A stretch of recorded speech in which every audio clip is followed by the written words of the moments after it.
Cambiar aquí la vista hablante. Bueno, que el Señor les bendiga, hermanos. En esta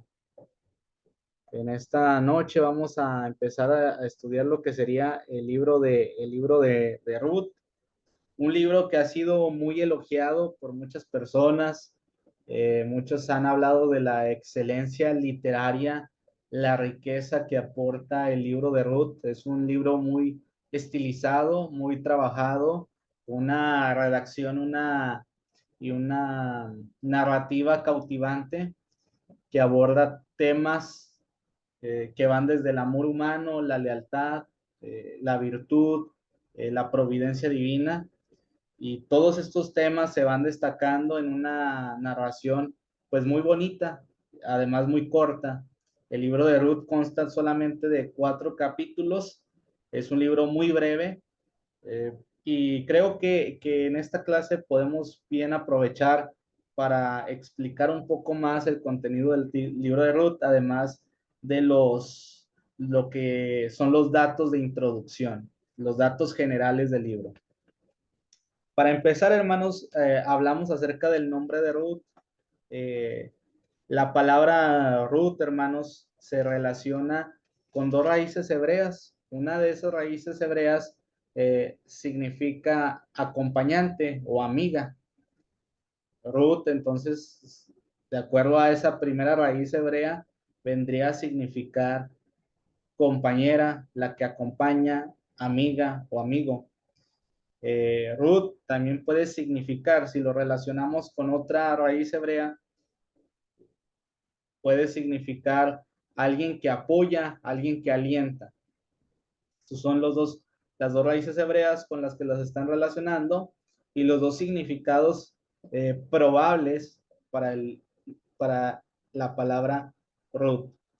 El título de Ruth se le da porque el personaje principal o el personaje que se destaca de entre todos los que están, todos estos personajes que se nos va a presentar en el libro, el que más destaca es el de la mujer de Ruth. Ruth, esta mujer que muchos hablan de ella como la mujer virtuosa, como la que encarna el proverbio 31 de la mujer que se describe ahí, que se encuentra encarnada, reflejada, hasta cierto punto pareciera ser una descripción de Ruth, ese capítulo. Entonces, eh, es por eso que se le da el título de Ruth.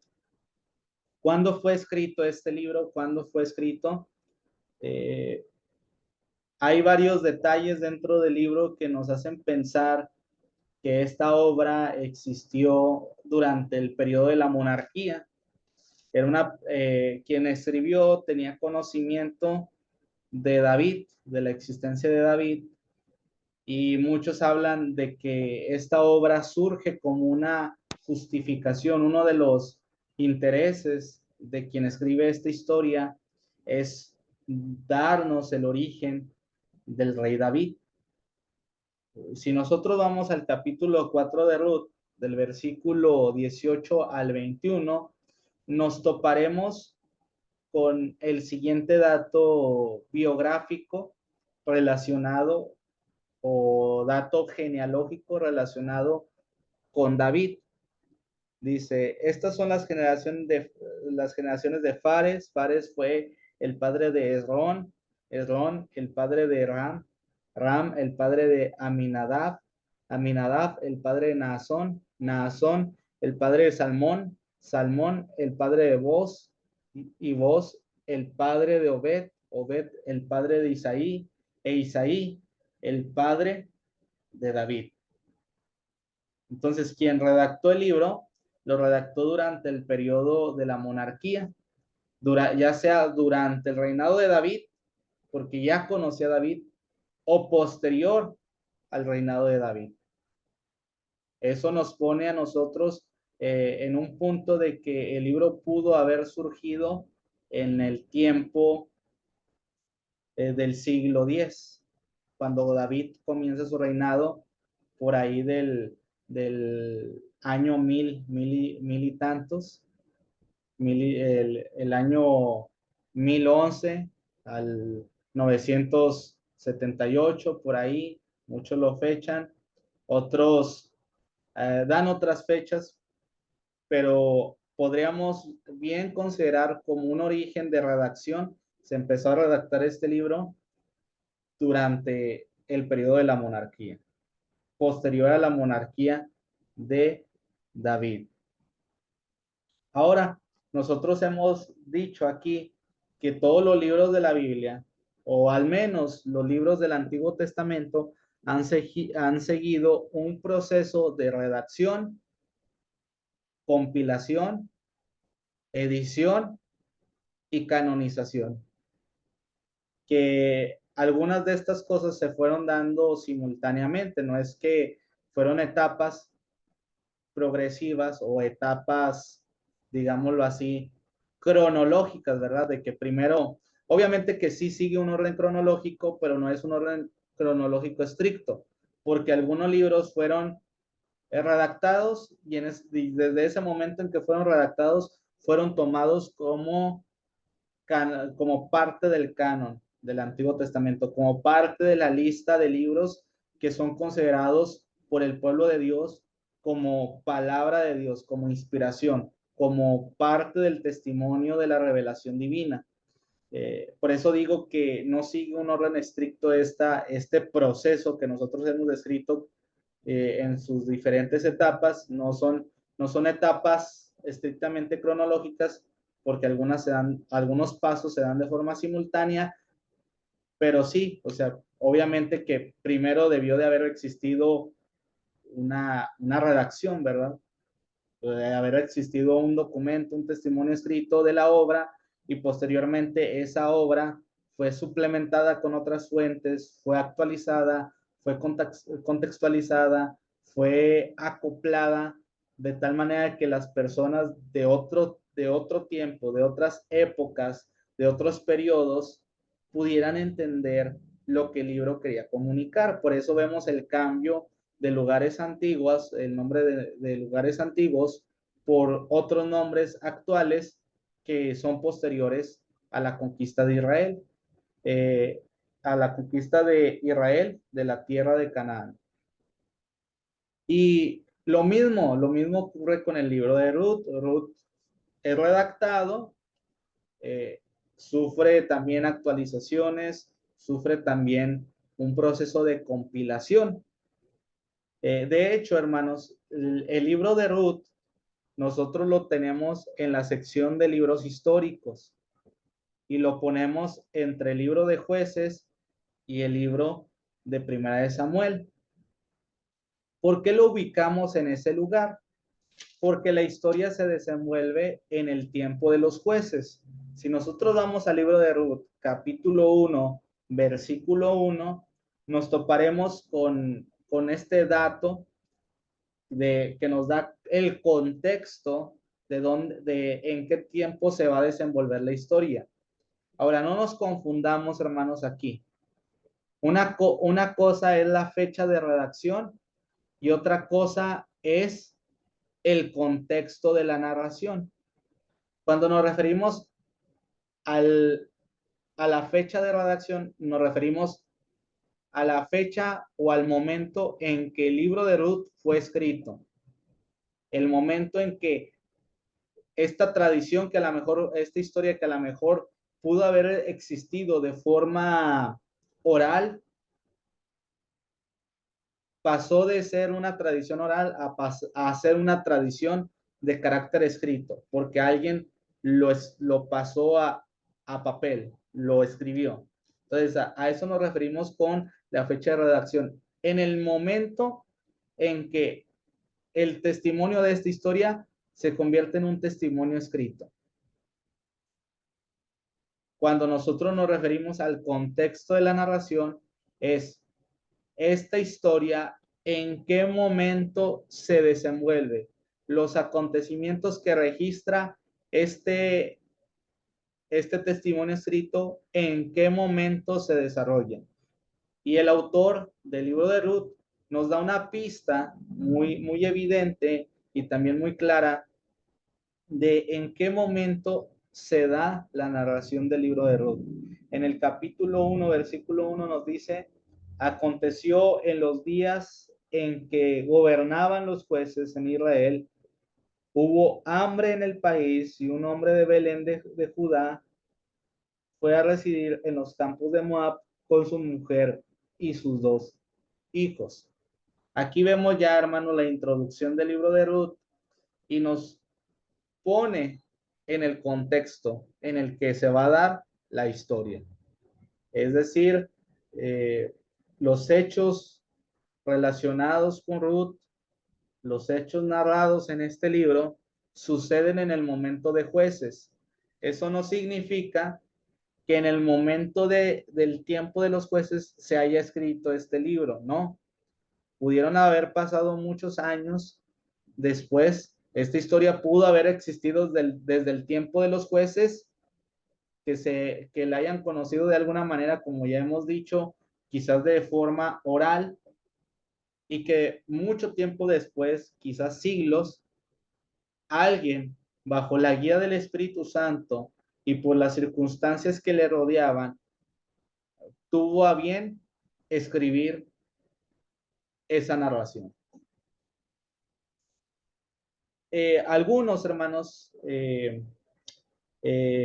hablando de esto, fechan el libro de Ruth en el tiempo del exilio o posterior al exilio.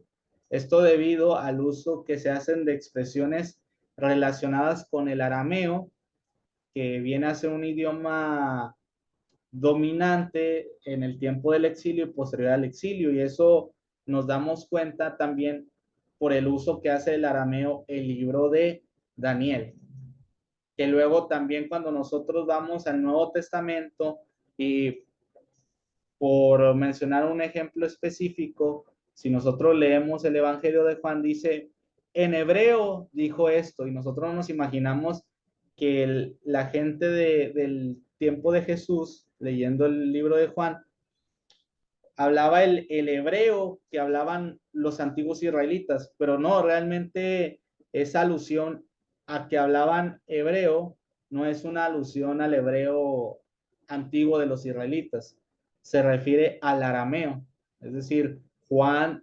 le da el nombre de hebreo, el idioma hebreo, al idioma arameo en su evangelio.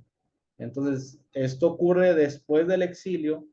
El Nuevo Testamento se desarrolla en un periodo avanzado después del exilio, y vemos evidencias de que el idioma arameo está tomando preeminencia entre el pueblo de Dios.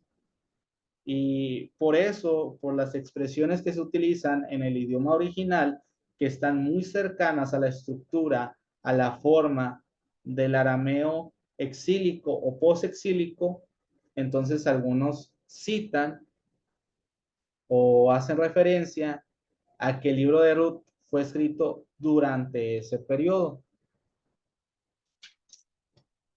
¿Cuál es la conclusión que podemos dar, hermanos? Bueno, antes de dar la conclusión, otro dato importante, les decía, nosotros lo ponemos entre el libro de Jueces y el libro de Primera de Samuel.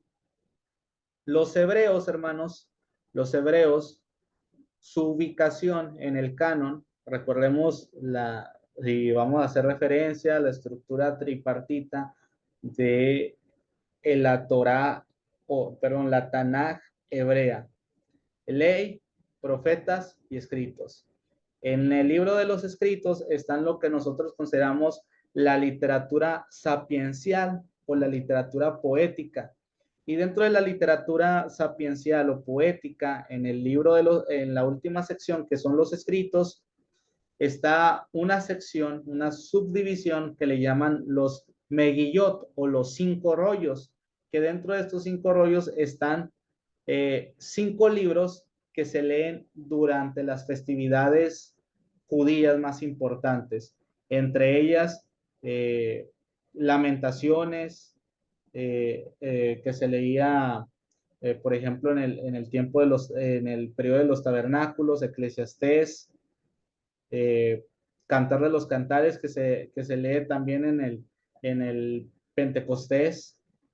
Y un libro que se leía también en el Pentecostés era el libro de Ruth, porque el libro de Ruth se da durante el tiempo de las cosechas.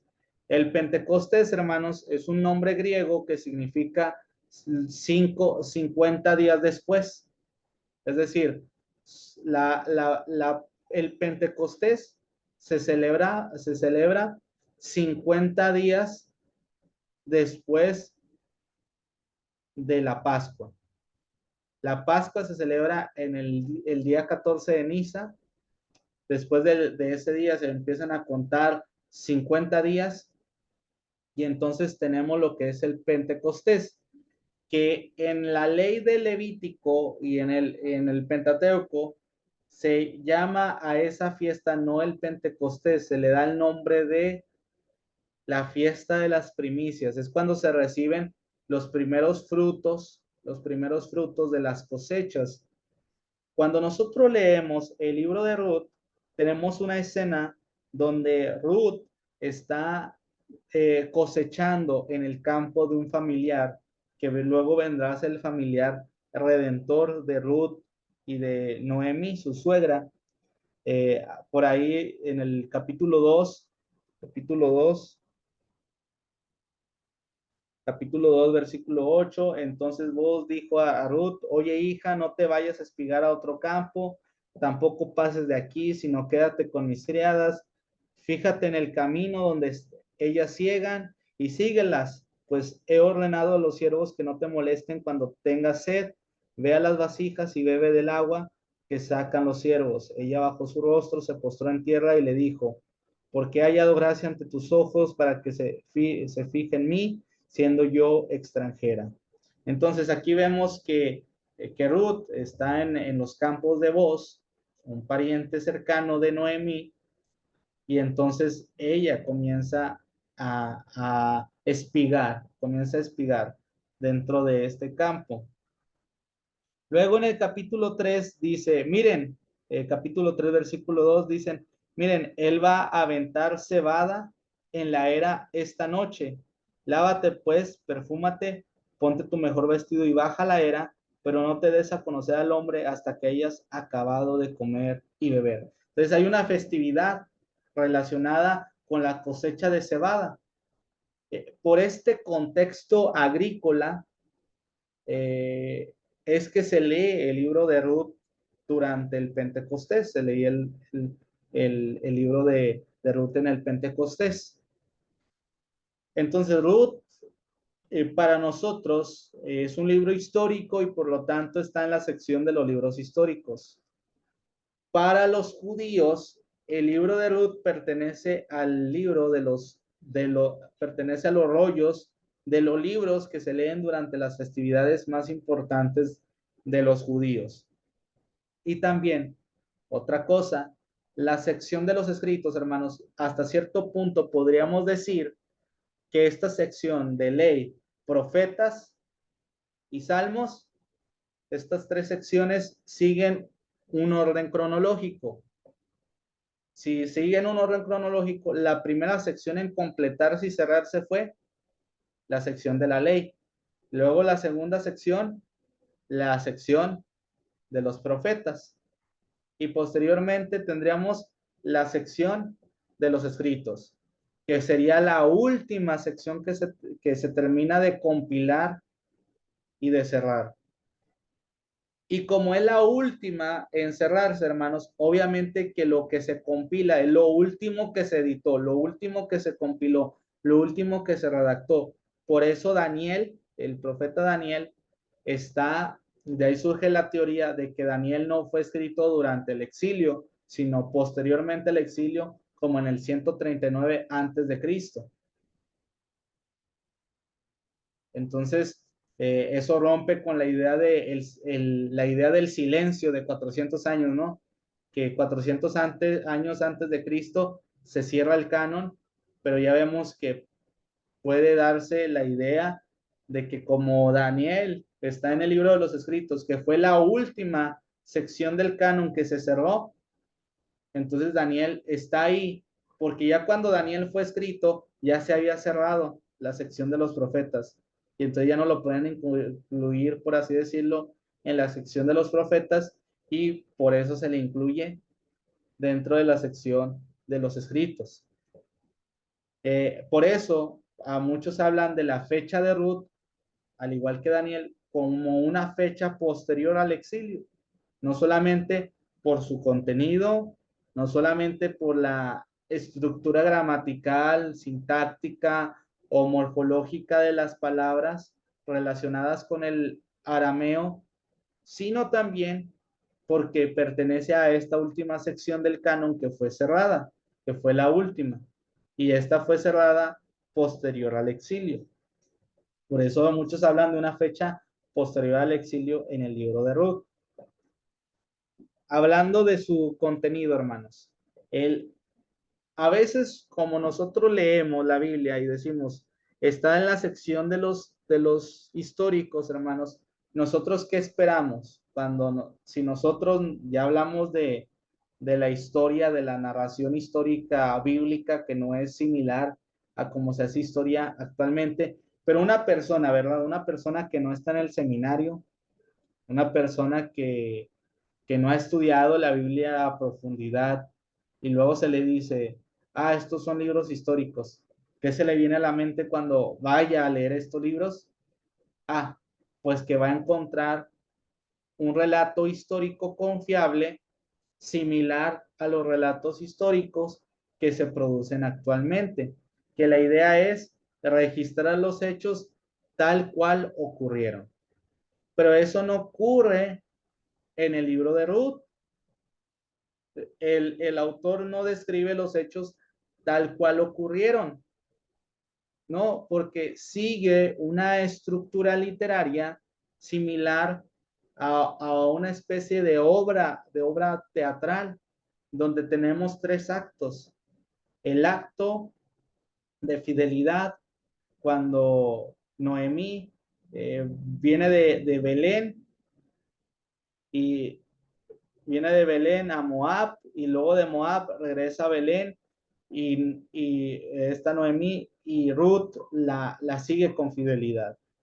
Luego tenemos el segundo acto, cuando Ruth espiga en el campo de Boz, se encuentran, se conocen, y luego el tercer acto, cuando Ruth busca un compromiso, busca la redención para su familiar Noemí y para preservar la herencia, preservar las propiedades que tenía y al mismo tiempo reivindicarse, por así decirlo, dentro de la sociedad porque eran viudas. Eh, y tenemos ese tercer acto. También el libro de Ruth hace uso de analogías, hace uso de palabras, y esto se ve muy evidente en el libro. Miren, eh, en el capítulo 1, versículo 1, dice lo siguiente: aconteció en los días en que gobernaban los jueces en Israel, hubo hambre en el país, y un hombre de Belén de Judá fue a residir en los campos de Moab con su mujer y sus dos hijos. Aquel hombre se llamaba Elimelech y su mujer se llamaba Noemí. Los nombres de sus dos hijos eran Malón y Kelión. Efrateos de Belén de Judá llegaron a los campos de Moab y ahí se quedaron. Y aquí ya estamos viendo, hermanos, un juego de palabras, un juego con los nombres. ¿Qué significa Belén, hermanos? ¿Alguien recuerda qué significa Belén?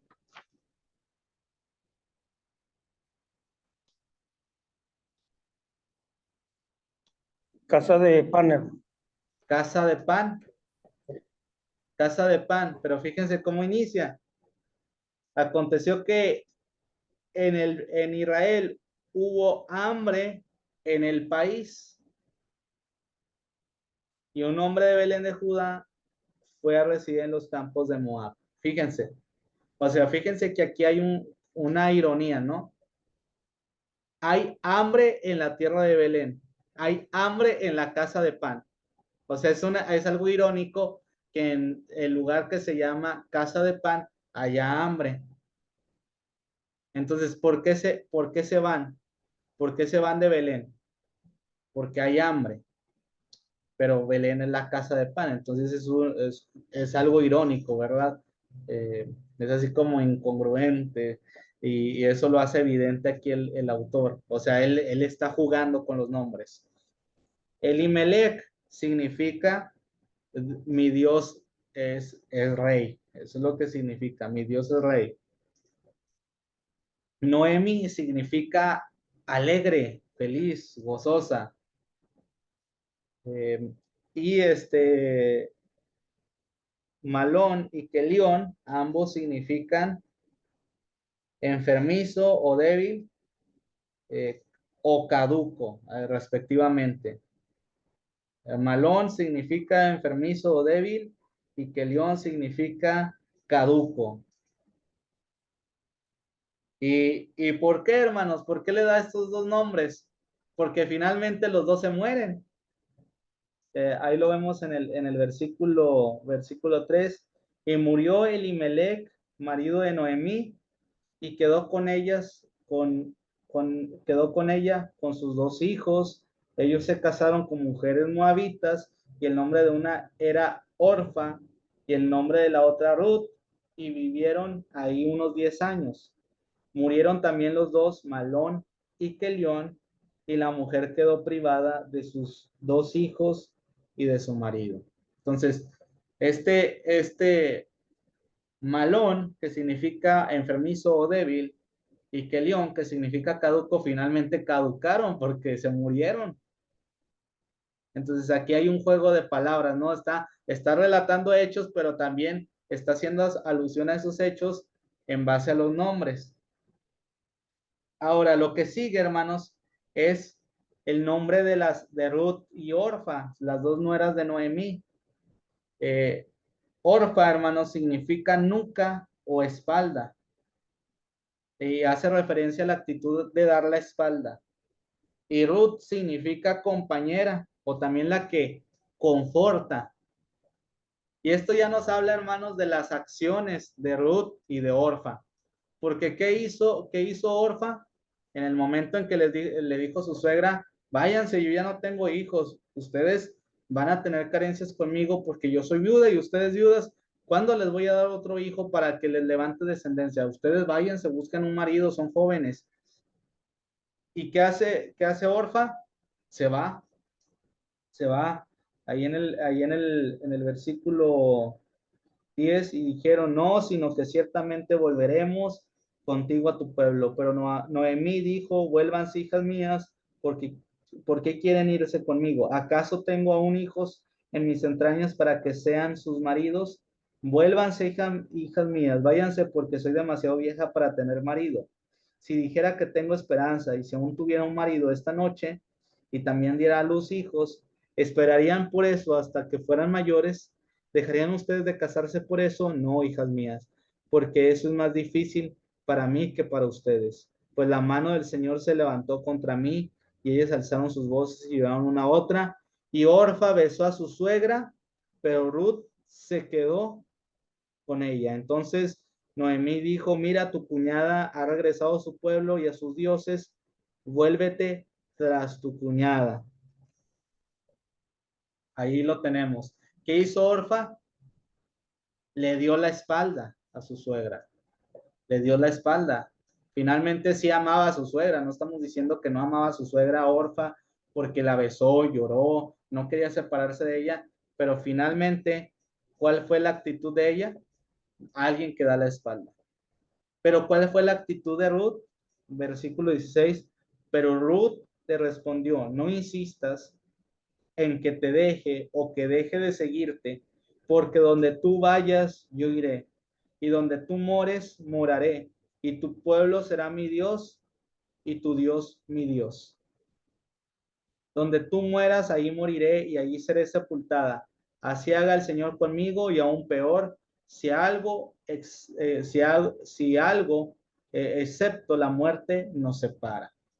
Entonces, hermanos, vemos aquí que Ruth hace la función de alguien que conforta, alguien que se queda con alguien que está dolido, alguien que tuvo una pérdida, conforta, pero también que, hermanos, acompaña, acompaña a su suegra. Ruth está acompañando a su suegra. Y fíjense, Orfa volvió a su hogar, pero dice que también se volvió a sus dioses. En el caso de Ruth, Orfa vuelve a sus dioses, a los dioses moabitas, pero Ruth le dice, tu Dios será mi Dios y tu pueblo será mi pueblo. Es decir, Ruth está renunciando a los dioses paganos, está renunciando a su casa, está renunciando a sus familiares y está adoptando una nueva identidad, está adoptando la identidad de un israelita fiel al Señor, está adoptando la fe de los hebreos. Hasta cierto sentido, este acto de acompañamiento con su suegra implicaba un acto de conversión. Entonces, Ruth, por amor a su suegra, viene y acepta la fe hebrea. Algo también bonito, hermanos, del libro de Ruth es que nos muestra que hay un remanente. En el tiempo de los jueces, hermanos, todos andaban bien chuecos, ¿verdad? Un levita que mochó en pedacitos a su concubina, Jefté que se echó a su hija, que la hizo un holocausto. Tenemos a Sansón que quebrantó su voto nazareno. Tenemos al cobarde de Gedeón. Tenemos a toda esta gentuza, a toda esta bola de pecadores, por así decirlo, que hacían lo que bien les parecía porque en Israel no había rey. Pero en Belén, hermanos, hay una comunidad piadosa y eso lo vemos por cómo se saludan, por cómo hablan. Miren, Noemí era una persona piadosa porque ella dice en el versículo 13, no, hijas mías, porque es más difícil para mí que para ustedes, pues la mano del Señor se ha levantado contra mí. O sea, en medio de la desgracia en medio de la pérdida que Noemí tiene, Noemí reconoce la mano soberana del Señor, reconoce la providencia del Señor, es la mano del Señor que se ha puesto sobre mí. Luego vemos cómo ellos se saludan. En el versículo 14 vemos capítulo 2, versículo 4, en ese momento vino voz de Belén y dijo a los segadores, el Señor sea con ustedes, que el Señor te bendiga. O sea, era una persona piadosa, vos era un hombre de fe, era una persona piadosa. Entonces, en Belén existía una comunidad piadosa, como una especie de remanente, como un faro de luz, como una vela en medio de la oscuridad, que la capa de oscuridad que inundaba al pueblo de Israel. Uno de los temas, hermanos, hay varios temas teológicos importantes que también Samuel Pagán los destaca. El primero de ellos son las virtudes éticas. Virtudes éticas como la fidelidad, que se ve en Ruth, y también en la cuestión del amor, el amor fraternal, el amor de la nuera hacia su suegra y de la suegra hacia la nuera. Vemos un amor hacia el Señor. Entonces, eso es uno de los valores, las virtudes éticas en el libro de Ruth. Otra cosa que se destaca, hermanos, son el tema de la redención y el tema del levirato. Estas dos leyes que encontramos en Levítico 25, la ley de la redención era que una propiedad que pertenecía a un familiar, si esa persona moría, yo como familiar de esa persona, para que esa propiedad no quedara fuera de la herencia o de las propiedades de la familia, para que cayeran en manos de otras personas o de personas extranjeras, ¿qué es lo que se hacía? Se pagaba un costo para rescatar esa propiedad. Esa es la redención, el pago que se da para rescatar una propiedad. También, en este caso, las mujeres, hermanos, en el pueblo de Israel no tenían derechos de herencia, no tenían derechos hereditarios, no tenían el derecho de heredar una propiedad. Por eso era necesario siempre que una viuda pudiera tener hijos, de manera que a través de los hijos, varones, pudiera mantener la propiedad. Para proteger a las mujeres de esta manera y para que el nombre el nombre del varón que fallece no se pierda, lo que se hace es que se da la ley del levirato. La ley del levirato es que el familiar cercano, en este caso un hermano o un pariente cercano, tome a la mujer viuda y levante descendencia a la persona muerta.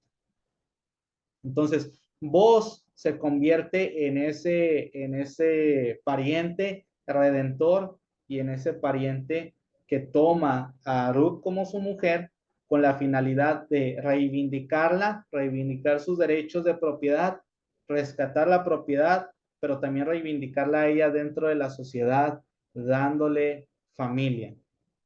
Otro punto importante es que Ruth toma un papel importante en la historia de la redención porque nos muestra el ecumenismo. Y cuando me refiero al ecumenismo me refiero a la universalidad del plan de Dios. Es decir, Dios no está limitado a una nación. Y con esto concuerda con la teología del libro de Jonás, donde Dios, su plan no se limita solamente a un pueblo, sino que cualquier persona, el perdón de Dios se extiende a cualquier persona, en este caso de una moabita. El pueblo de Moab llegó a ser pariente del pueblo de Israel, pero también su enemigo encarnizado. Entonces son los temas que se dan y así Ruth llega a ser pariente, ascendiente de David, pero también ascendiente del gran Mesías. Y vemos la providencia de Dios en medio de toda esta historia. Así concluimos con